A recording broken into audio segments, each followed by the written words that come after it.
Welcome back. Chapter 24. Etta woke to the smell of coffee and to the feeling that the house was no longer empty. She got up, showered, dressed, and went downstairs. She glanced inside rooms, but no one was there. In the kitchen, the coffee pot was full and there was an old canvas bag on the tall table. Slowly, anticipating but also dreading what she'd see, she turned to look through the glass doors to the outside. Sitting on a chair, his feet propped on another one, was Max. He held a sketchbook and pencil and was drawing something. Right away, she saw that although he looked like her Max, it wasn't him. He was a bit taller, heavier, and older than the man she loved. She never asked Max his age because she knew he was younger than she was.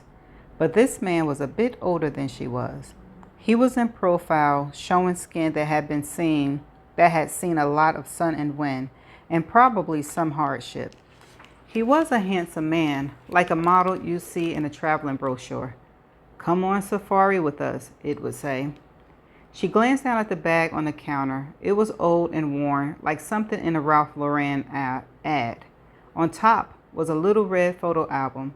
It was open to a picture of Max holding his newborn niece. He looked very happy. She knew she shouldn't, but she flipped the pages. The pictures were from all over the world. Max was with people and animals in India, China, Africa. There were two photos of a beautiful, tall, thin, blonde young woman.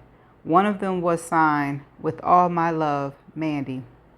She put the album back to the way it was. There were no signs that he cooked anything, so she whipped up a couple of breakfast platters, put them and drinks on a tray, and went to the door. Her hands were full, so she knocked on the glass with her elbow. Max looked up, smiled, stood, and opened the door for her. "This is a treat," he said. It was her Max's voice. If they were standing side by side, they'd be considered brothers, with just age separating them. But for all the resemblance, the eyes weren't the same. Maybe the two men were physically alike, but they looked at Etta differently. This man didn't have her Max look. The one that said, though he didn't know what to make of Etta, he was very interested. Most importantly was that she felt no attraction to this man. She had no desire to throw her arms around him and certainly not to rip his clothes off. "I figure that if you're like your father, you're hungry." He gave a little laugh, a sound she heard many times. They sat down across from each other and began to eat. "Do you mind?" She nodded to his sketchbook. "Not at all." It was a black and white drawing of the corner of the house with roses on the wall. Quite sweet, but somehow a bit sad. She looked at him in question. Though there was no sexual tension between them, she felt that she knew him. Like a brother she hadn't seen in a while. She knew he had intentionally made the drawing look like a memory. He understood. Cairo has family outside Denver, so they want their kids to grow up near their grandparents. "Henry is a grandfather?" She sounded defensive. "Yeah, but he's one. Cairo has 4 grands and lots of cousins, aunts, and uncles. And they like the weather there better. Skiing in Wolf Creek, that sort of thing." There wasn't anything she could say. He was telling her what Henry had worried about on the first day. No one wanted to live in his beautiful house. "Dad won't leave here." He gave her a serious look. "We talked about it, and we really hope you'll stay here with him." I don't know if I can do that." "Yeah, I guess not. I'm sure you have your own life, and old places need constant maintenance." They both knew he was talking about Henry as well as the house. "But just so you know, Ben in Cairo and I would pay you the going rate, whatever that is. And there's free room and board." He was looking at her with pleas in his eyes. She shrugged. "My life is upside down right now." "You and me both." He took a bite of his omelet. "This is very good. If you need more to do, you can open a restaurant. Or I could take the job offered to you and Mason. I'd have to learn some, but there are no pet elephants around here, so maybe I can do it. Again he laughed. I see why Dad speaks so highly of you. He cocked his head to one side. I feel like I know you. I don't mean to be overly familiar, but there's something about you that I seem to remember. But that makes no sense. We haven't met before, have we? She was glad he hadn't read the book where the main characters were named Max and Etta. That would be embarrassing. She shook her head no, that they hadn't met, then looked away. I know what you mean. Henry and I bonded quickly. I'm sure he's disappointed that you're not taking the job here in Kansas. Dad's the one who found it. The man who owns the clinic lives in a house that belonged to an ancestor of his. Henry Frederick, the itinerant painter, he built the house for his beautiful bride, but she died young.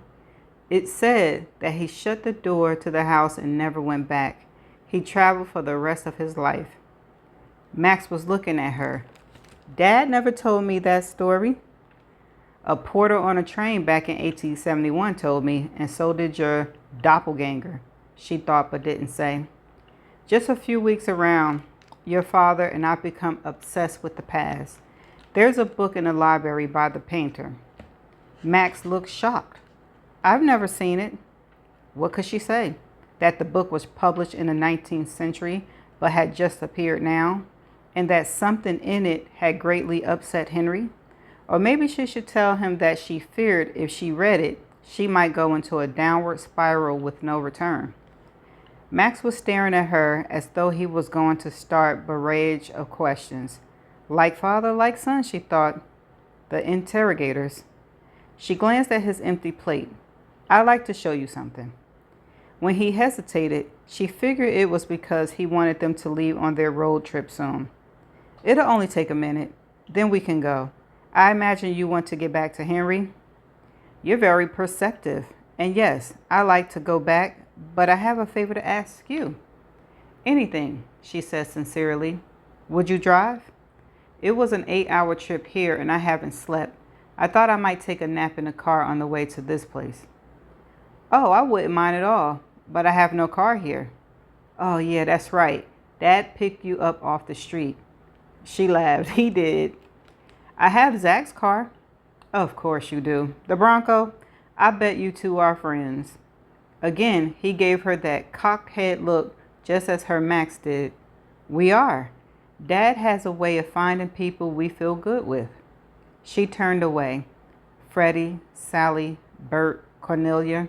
The list was long, with doubles of everybody. If this man ever met her family, he liked them too, especially Alicia. Were they all some karmatic family that kept choosing to live their lives together? If so, this time sucked. She led the way through Henry's library to the club. The old carved panel was leaning against the empty place in the front of the desk. You found it! Max picked up the heavy board. He sat down on a couch, studying the carving. This is why Dad brought this desk. It was out in the open. Wait a minute, let me say that again. It was out in the open. I think that some collectors would have paid a lot for it. It was invisible. Dad crawled under the desk. I don't know what made him suspicious, but he knows history. Anyway, he said there was something hidden in the back. So he brought the desk and took it out. But why did he hide it again? Because of me. I was fascinated with this picture. I would sit on the floor and stare at it for hours. I said I wanted to be the man on the horse. I even tried to get Dad to buy me a breechcloth.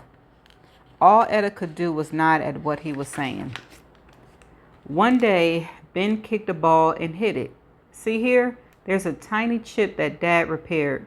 He was afraid Ben and I would hurt it, so he took the panel out. He said he put it in a safe deposit box at the bank. Max shook his head, but he just turned it around. I bet if it was you who found the key and opened the trunk from the auction. You caught me. That was another obsession of mine. I kept on until I figured it out. He kept staring at the artwork. Now, looking at this as an adult, it's not right. That woman isn't wearing the traditional indigenous dress, and the man on the horse has a rifle. That would scare the buffalo. It might make them stampede and kill people. Maybe. Etta took the panel out of his hands and put it on the desktop over the closed portrait of her and Max. If he saw that, he'd ask too many questions. Do you have a camera ready to take with us? Maybe you can print out the directions while I throw together some food. There aren't many places open now. Do you have the art supplies you'll need? He was looking up at her with an amused expression that she's seen on her Max many times. A feeling of such lust ran through her that her scalp spit out tiny beads of sweat. His expression changed to surprise when he seemed to feel it too. Etta nearly ran from the room. 10 minutes, she called over her shoulders. Upstairs in her bedroom, she closed the door and leaned against it for a moment. He is not my husband, and he never will be, she said out loud. She went to the bathroom and splashed her face with cold water. Where did that attraction come from? Max started to get in the front seat. I can sleep anywhere, he said. Etta didn't want him so close to her. Asleep, he might remind her even more of Max. She opened the back door and told him to stretch out across the back seat. As her Max had often done, he smiled at her bossiness. She handed him a pillow in Henry's lap robe, and he thanked her. She saw in the rearview mirror that he was asleep before she pulled out of the driveway. She was glad of the drive as it gave her time to think. When she was in the past, she'd seen the life she wanted to live, home and family. It's what she thought she had, but now it seemed that it was an illusion. Alicia had been craving her own home, and her father wanted to get away from responsibilities. He wanted the freedom to go and do. Etta seemed to be holding him back. She knew that it was up to her to figure out what to do now. She had a good job offer. She could stay in KC and be Henry's assistant, his caretaker. But would she want to stay after she told him what happened the last time she seen Max? When the word last came to her mind, it upset her so much that she almost ran off the road. It was good that there was no traffic and she was avoiding all the major highways. As Zach had done, she was going by farm roads. By the time she saw a sign that said Garrett Historical Site, she made no decisions, no plans about her future. She drove through a small town that in other circumstances would have been flourishing, but now there were no people on the street. Even the little hospital on the outskirts looked empty. That's good, she murmured and kept driving. A sign advertising Wild Perry Sage Beer made her do a double take. Could it be the same one? Finally, a sign sent her down a side road and through an open gate. Beyond it, she could see the buildings of the town, her Garrett, Kansas. She started to wake Max and tell him, but she didn't. He could see it later. Right now, she wanted to look and say nothing. The car rolled down the street, which was clean and had some modern surface on it.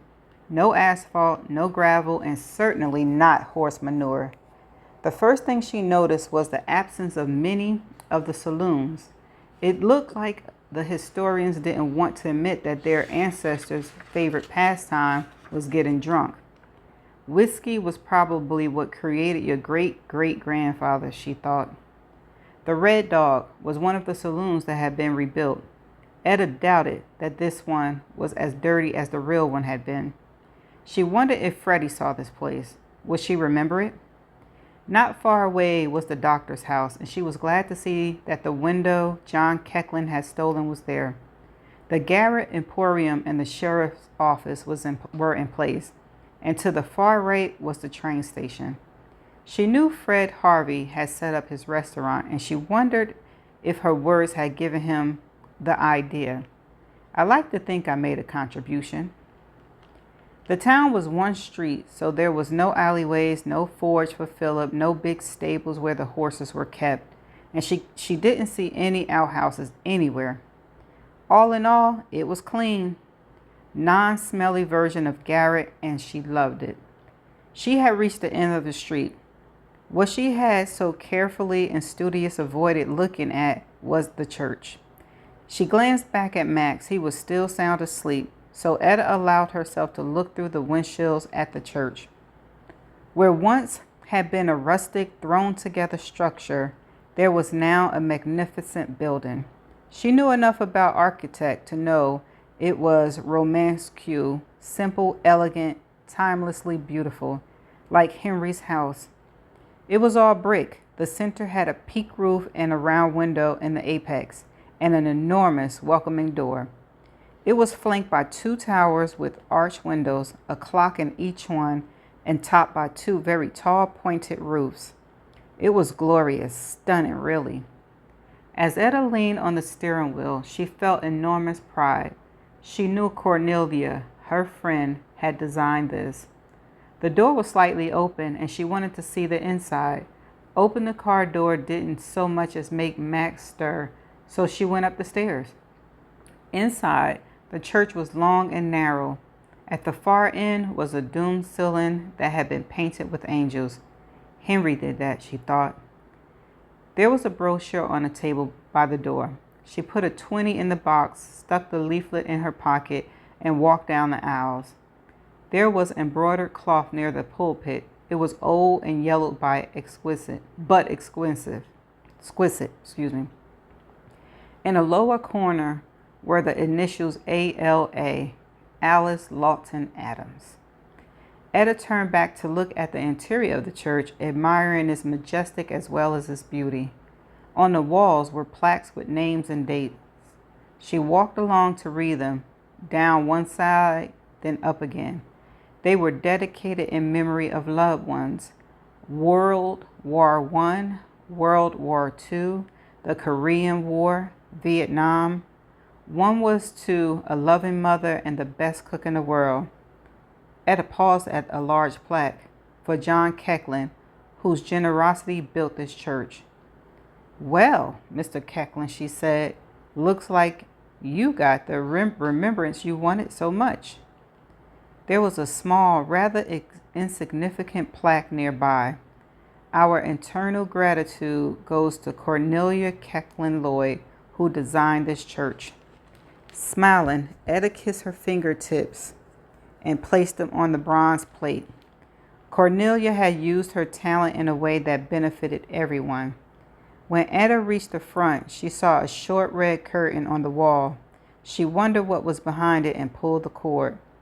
At the sight, she stepped backwards. On the wall was a big gray metal slab. It had the profiles of a man and a woman on it, facing each other. The portraits were of her and Max. It said the church was dedicated to Henrietta and Maxwell Lawton. Below, in smaller letters, it says, Max died saving others, and his beloved wife died minutes later. Really? They leave behind many people who will love them forever. Etta staggered back as though she'd been hit. Turning, she ran down the long aisle, then out the door. Seeing that tribute made what happened too real. Until now, she'd been able to block it out, but the truth was finally hitting her. She didn't know what would have happened if Max hadn't stepped out of the car.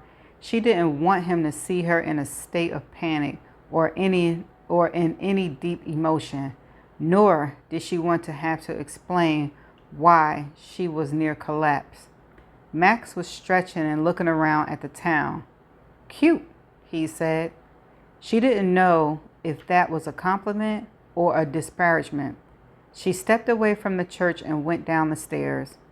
As he was opening the back of the car, he looked up at the church. Now that is magnificent. Wonder why it was built in some 2-bit cow town. So the town and the people would be remembered forever, she said. They succeeded. He was pulling out his camera equipment. Do you mind doing that later? She asked. It's past lunchtime, and I know a great picnic area. Anything to give me a break from here, she thought. He slid the case back into the car. Great idea. Want me to drive? I couldn't tell you how to get there. I'll just pretend this is a real Bronco and follow its lead. He looked at her in surprise and said, I like that idea.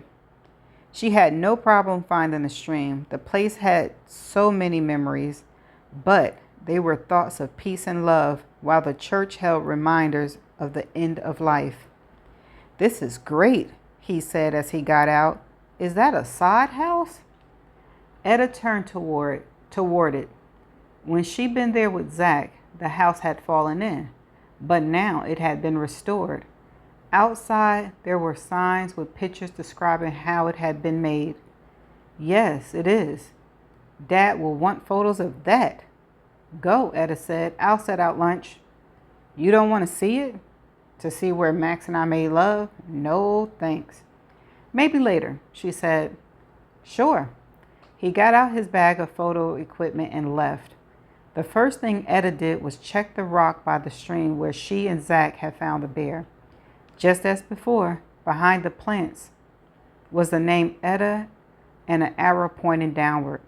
But she knew she still had the bear, so it was no longer buried. When she went back to the car, just as she reached for the picnic basket, her phone rang. It was a FaceTime call, and she was tempted not to answer it, but she did. It was Henry. He was in a hospital bed, and he looked like he aged in the last few days, but then so had Etta. Do you hate me? He asked, his eyes sad. She wasn't going to give in to him. Don't give me that puppy dog look, she snapped. You did a rotten thing to me. You lied, scammed, and tricked me. And for what? Henry's face brightened. No sympathy for the poor old man? Are you sure? They're about to roll me into surgery, which you should have had months ago. But no, you scared everyone by refusing to get the surgery. Then you refused to leave Kansas. Then you... Etta, he said loudly, I want to tell you the truth. That would make for a change. He gave her a little smile. You did a lot for many people. You righted some wrongs, saved lives. You and I and Zach are the only ones who know the truth of all your accomplishments. She wished his flattery had no effect on her, but it did. Her anger calmed. Max, she whispered. Yes, I know. I read about it in the big art book. The one you wrote, the first Henry. Your Max is a lot like him. He can't stop moving around. She paused. Are you going to tell me what freaked you out so much that you became the drama queen and demanded to go to Denver? With a laugh, he shook his head. Sometimes you remind me of my beloved Martha. She never gave sympathy either. I'd take that as a compliment if I hadn't met her. It is the greatest of compliments. Okay, a couple of years ago I had a dream. It was as vivid and as real as anything you experienced. I'm listening. It was a view into the future. I saw that my beloved Max would be killed in an accident. Something would hit him in the heart. I couldn't see what it was, but it was instantly fatal. That happened to my Max, she whispers, not yours. Maybe, he said, but then the dream changed and I saw a lovely young woman. You. I was made to know that you could save my son. I didn't know how, but I did know that I was to stay in my old house and wait for you. And that dream is why you refuse to look after your heart? Yes. Besides waiting for you, I knew that under no circumstances was I to ever mention Max to you. And that was it. I woke up and I knew what I had to do. I waited until you came down my street pulling that little case behind you. I was very afraid that you refused the cookies and lemonade, but you didn't. He looked on the verge of tears. I'm sorry I lied to you, but I would do anything for my children. So when you read about Max in the big book, I thought that tragedy might duplicate itself in my son. I had to see that he was all right. Then later, you contrived to send him here to me? Yes, I did. He sounded proud. My wish is for him to find someone to share his life. She knew he meant her, but that wasn't going to happen. I think he has. He carries a photo of a beautiful young woman named Mandy. Henry looked like he was trying to figure out how to say something. What is it you're trying to tell me? I know you were annoyed by all the questions I asked you, but I wanted to know things that I couldn't tell you about. Such as, I wanted to know if your Max was like mine. Was he? I think that at the beginning he was, but my Max has always had a deep streak of melancholy in him. He was like that even when I met him as a child. Maybe it was because his father died when Max was so young. Whatever it was, the emptiness has never left him, and he searched the world trying to fill it. Maybe he has with Mandy. He hasn't seen her in months, and he doesn't miss her at all, I asked. When Henry was silent, she said, Max and Ben want me to stay on and look after you. She saw him smile. That means I'd be stuck with going through that mess of files you have hidden under the stairs, including the ones I dumped out. I hope you'll say yes. You're a wonderful company, and your food is divine. Your Max said I should open a restaurant. Ah, Henry said, you too. Maybe you will. No, she said firmly. There is nothing between your Max and me, and there never will be. He looks at me differently than my Max did. Her eyes lighted. But if I grew a trunk and had really long eyelashes, he might be interested. Henry laughed. Oh, Etta, I've grown to love you so much. Please stay. If you want a boyfriend, I'll find you one. I have lots of friends. Some nerdy guy who never looks up from a book. I am spoiled by the sight of a buffalo hunter in a breechcloth. Henry looked away from the phone, then back again. They've come to get me. What did you think of the church? She knew he was asking about the dedication. It nearly broke my heart, but I'm glad that my friends are remembered. Me too. A woman's voice said, You need to close that now. Please stay with me at least until I get the book done, he said quickly. Only if we change the names. I get to be Rowena with violet eyes, and Max is. She didn't finish as a hand took the phone away from Henry and cut off contact. Etta turned her phone off and put it in the picnic basket. That was rude. He was getting ready to hang up. She didn't want to talk to any more people. She just wanted to enjoy where she was and maybe think about where her life was headed. When Max returned, she was by the water and she set the food out on a pretty cloth. How was it? She asked. Unsettling. I was struck with strong deja vu, like I've been there before. I felt a mixture of misery and happiness. He gave a crooked grin. And sex. That was there too.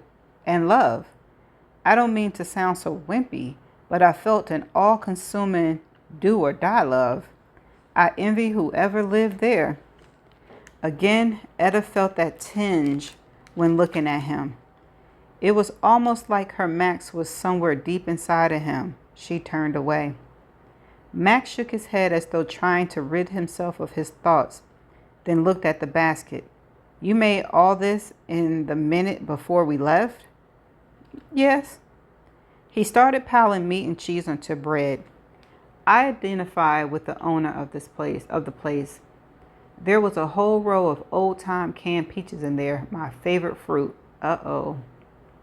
Something else Henry didn't remark on, she thought. So, you became a vegetarian? I did. I wanted a job that would let me travel. There are animals everywhere. She made herself a sandwich. You weren't tempted to become a doctor like your mother? Too much responsibility. When a patient died, Mom would get depressed. I never saw that in Martha. I guess she hid it. When Max was silent, she realized her error. Sorry, I've read and heard so much about this place that I feel like I know the people. Ben said you and Dad were writing a novel, a piece of fiction. He's never done that before. You two work well together. She didn't want the conversation to be about her. I guess you know that he wants you to stay here? Oh yeah, like Ben. Marriage and kids and a mortgage. When he looked at her, his eyes were sparkling. I'm willing, but she hasn't found me. Etta remembered what she'd been told, but she wanted to hear his side. What do you mean? When I was a teenager and saying I wanted to travel forever, Dad said that some girl would find me. Like Henry found you? He gave a little laugh. You know as much about my family as I do. Anyway, Dad said this girl would find me no matter where I was in the world, even if she had to travel from the moon. She hasn't found me yet, so I must keep wandering. Maybe she'll go in the other direction. If you were in, say, 1871, maybe she would appear out of nowhere. She'd suddenly be standing in a church wearing a lace jacket, and her father would be conducting a marriage ceremony. Max laughed.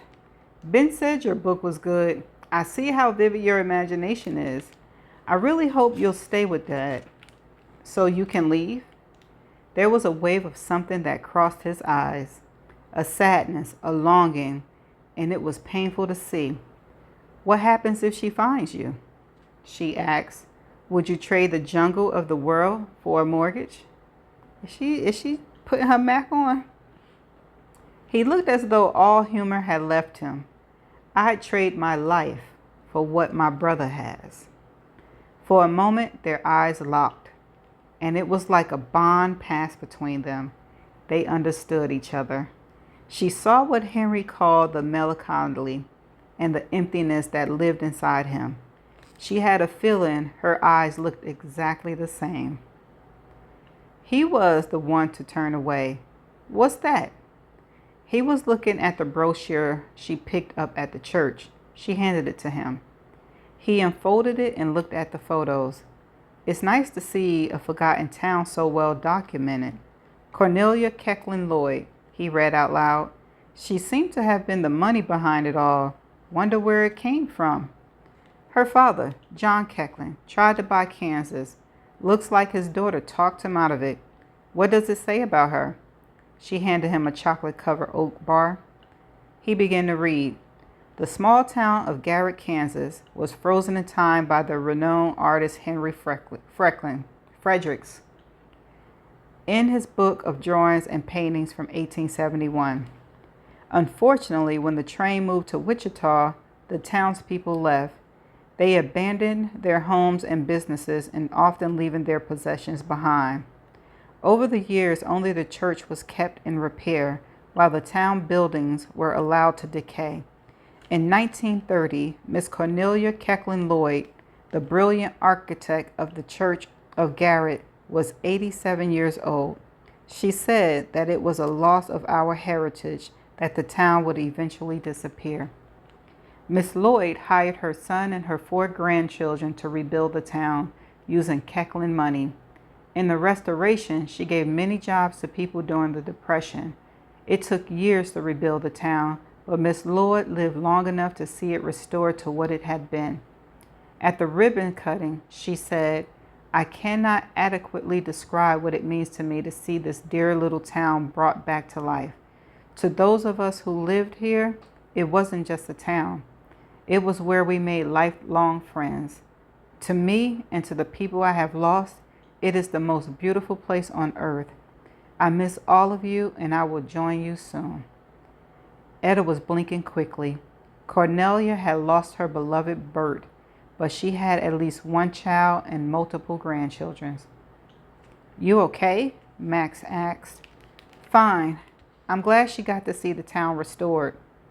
He seemed about to say something, but instead he looked back at the brochure. This is interesting. There's a plaque of dedication in the church. It was made by Henry Fredericks and his profiles of a man and a woman. the one she was trying to hide from him. He held up the photo to her, and she politely pretended to look at it, but she didn't. Seeing it once was enough. The man, Maxwell Lawton, was a rancher, and it says he gave up his life to stop an attack. Max looked up. An attack of what? Who? If he prevented it, it wouldn't be in any of the history books, so we wouldn't know about it. Good point. He looked back at the paper. It says it wasn't known where his wife came from, but she helped with the buffalo hunt. He smiled at that, then frowned. This is far-fetched, but I wonder if that relief on Dad's desk has anything to do with this. There were lots of hunts, was all Etta could think to say. Where we got the desk in Mason is a long way from here. Although that's where the Fredericks' house is, maybe, she interrupted him. What else is in there? Opening hours and how much children can learn from visiting the town. Their staged gunfights. Gotta have violence. He refolded the pamphlet and looked at the back. Here's a list of people who did the restoration. No, that's not right. It says that Mrs. Lloyd wanted the original people involved in building the church to be noted. Read it to me, Etta said softly. Okay. Here's an interesting fact. The first pastor of the new church was a black woman, Sally Roberts. It says she could sing. Sally was black all this time? What? I ain't get that. They said she could sing, so should have been included. I'm just joking. But she was black, y'all. It says she could sing. She could, Etta said beautifully. During the week, the church was used as a school that was run by Lillian Wellman, whose husband was the accountant for the whole project. Etta's throat closed and she couldn't speak. Her parents did marry. Needlework was done by Alice Lawton Adams, and her husband Patrick made the big bells in the towers. Miss Lloyd's husband, Bertram, was legal counsel. Max looked at Etta, but she was staring at the water and said nothing. It seems that there was a garden in the back. I wonder if it's still there, he said. It was designed by... The pamphlet slipped out of his hand, and he made a grab to get it. Frida Simmons, Etta said. Is Rufus in there? Yeah, you know your history. The garden was created by Frida and Rufus Voss. Etta nodded. Anything else? In 1890, the care of the church was handed over to Miss Nellie Adams, who ran it for the rest of her life. I guess she's related to the other Adams? Pat's daughter, Etta said. Max put the brochure in the basket, and Etta started straightening up. Tell me how you know so much about this place. Yeah, tell him, Etta. She managed to smile. Maybe someday. The next time you're home, I'll make margaritas and nachos, and I'll tell you the whole story. He frowned, but he saw that she wasn't going to say more. That sounds like a deal, Etta. She looked at him. Thank you for coming into our lives. Ben and Carl and I have been in agony at leaving Dad alone. But you have to follow your own dreams. Henry knows that. She smiled. I'm glad your father and I found each other. We both need things, and she didn't finish that thought. You ready to go take pictures of the town? I am. I think I'll do some sketches of the church. You don't expect something like that to be on the plains. I wonder why Miss Lloyd put it here and not in KC or another city. And why in the world didn't Dad take us to visit it when we were kids?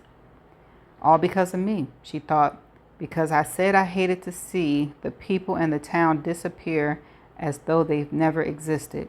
But that didn't happen. The people I loved didn't vanish without a trace. Each of them left a part of themselves behind. We were here, they seemed to say, and we contributed something beautiful to the world. Max was staring at her. She couldn't tell him her thoughts. I'm trying to remember all of your father's instructions. Did you get pictures of the stream? No, he said, and got out his camera. She was glad she'd given him something to do while she packed the car. And that's the end of chapter 24. I'm a little torn. Like, I don't get the point. I mean, it's the end of the book, right?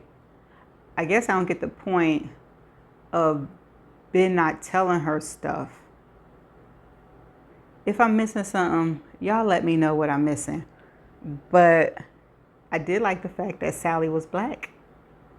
She was the only black one.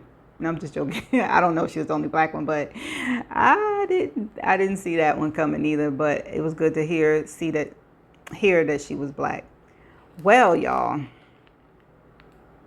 we have one chapter left, and I don't know what to expect with this last chapter.